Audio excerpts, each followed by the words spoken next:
적발하려는 당국의 의지는 약해 보입니다. 조사 과정에서 시세 조정을 했는다거나 그런 과정에서 그런 게 이제 발견이 되면 모르겠는데 이게 그런 거를 발견하기도 어렵고요. 유관 입증도 쉽지가 않을 거고 적발도 쉽지가 않고 아마 그럴 것 같은데요.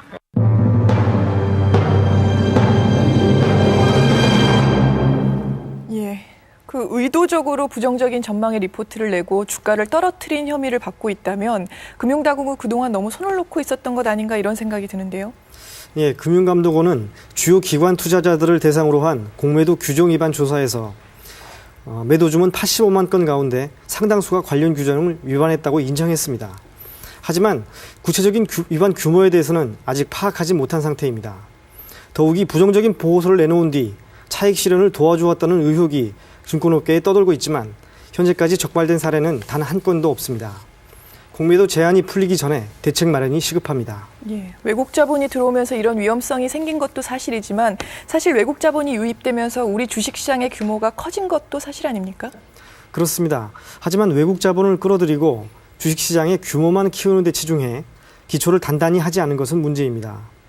금융위기를 겪기 전 우리나라 주식시장에서 외국 자본이 차지하는 비중은 45%까지 올라갔었습니다. 하지만 금융경색이 이어지자 이 가운데 절반에 가까운 20%가 빠져나가면서 주가가 급락했습니다. 국내 자본의 비율이 높아 기초가 튼튼했다면 달라질 수도 있었을 것입니다. 위기는 기회일 수도 있습니다. 이번 위기를 우리 주식시장의 문제를 점검하고 대책을 마련하는 기회로 삼아야 할 것입니다.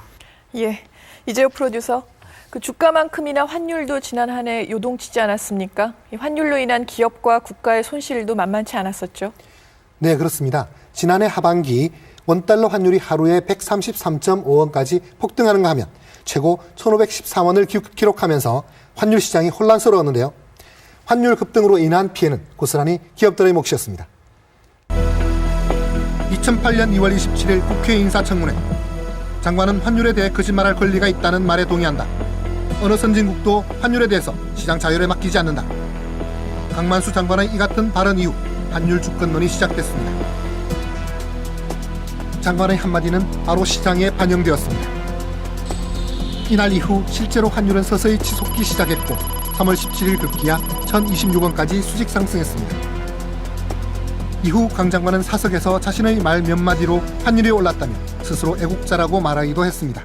실제로 금융이라든가 특히 외환시장 같은 경우에는 그 정책 책임을 가지고 있는 이 정책 당국자들이 어떤 발언을 하느냐가 즉각적으로 시장에 반영이 된다고 볼 수가 있습니다. 정부의 관율 정책의 저변에는 수출이 대부분인 우리나라 경제를 빠르게 성장시켜보자는 의도가 있습니다. 그러나 작년 한 해 시장은 정부의 정책과 다르게 움직였습니다. 정부 출범 초기에는 전 세계적으로 달러와 약세가 진행이 되고 있었는데 그래서 대부분의 다른 나라 통화들은 다 달러에 대해서 강세를 보이는 즉 환율이 내려가는 상황에서 한국만 정부가 환율 올라가야 된다 하면서 끌어올렸던 거고요. 이제 달러와 강세가 시작되는 그런 시점에서 또 거꾸로 가려고 하니까 그게 잘 먹혀들지 않고 그 과정에서 우리 외환보유고는 축이 나고 그렇게 된 겁니다. 세계적 경기 침체와 외환시장의 불안은 우리 기업들에도 영향을 미쳤습니다. 취재진이 찾아간 한 중소기업.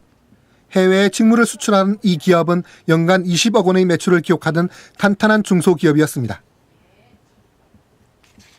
환율이 오르면 기뻐해야 할 수출업체가 최근 위기를 맞고 있습니다. 우리나라 화폐 막 1,400원, 1,500원까지 가고 그러니까 우리한테 압력이 들어와요. 야, 너 환율이 이렇게 좋은데 가격이 깎으면 안 되나? 같은 1달러인데. 그래서 깎는단 말이에요. 우리는 원재재 값은 올라가고 바이어 가격은 내려와요. 게다가 키코라는 통화옵션 상품에 가입해 그 손해는 더욱 커졌습니다. 이 업체는 2007년 환율이 내려갈 것이라는 은행의 말을 듣고 덜컥 키코에 가입했습니다. 애들 장난이나 마찬가지입니다. 근데 중요한 거는 환율이 내려간다는 이렇게 공신력 있는 자료를 은행에서 주니까 업체들 중에서 우리가 수출하는 업체들은 환율 1, 2원이 무지하게 중요합니다. 이걸 보고 안 들어갈 업체가 어디냐 말이에요. 그러나 환율은 서서히 오르기 시작했고 결국 업체는 키코로 인해 20억이 넘는 손해를 보게 됐습니다. 그렇다면 키코란 무엇일까? 기업과 은행이 환율 기준가를 설정한 후 환율이 약정한 구간 안에 움직였을 때는 서로 약속했던 기준가로 달러를 바꾸어주는 상품입니다. 그러나 환율이 오를 경우 기업에게 무한대의 손실을 줄 수도 있습니다. 대부분의 기업들은 환율이 떨어져 손실이 발생할 것을 우려해 키코에 가입했습니다.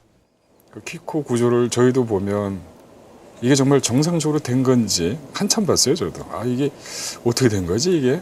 근데 일반 무역업을 하시는 중소기업 분들이 그 내용을 보고 아, 이게 어떤 위험이 있다 이런 거에 대한 걸 이해했다는 건 전 상상이 안 돼요.